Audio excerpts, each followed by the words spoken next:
بنتي شكاء بكاء، كل يوم عياط عياط عياط عياط.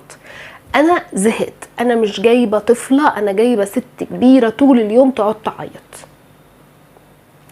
امهات كتير بتشتكي ان بناتها بتعيط، والبنات دايما تبقى ايموشنال عن الولاد. حطي نفسك موقف من المواقف اللي بنتك بتشوفها.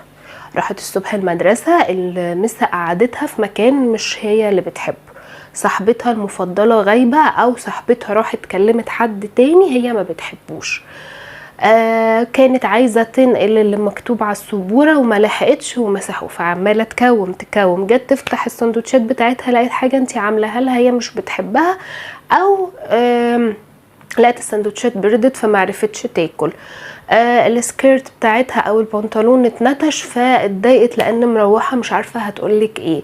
كل دي مواقف مواقف مواقف، اول ما بتروح البيت مش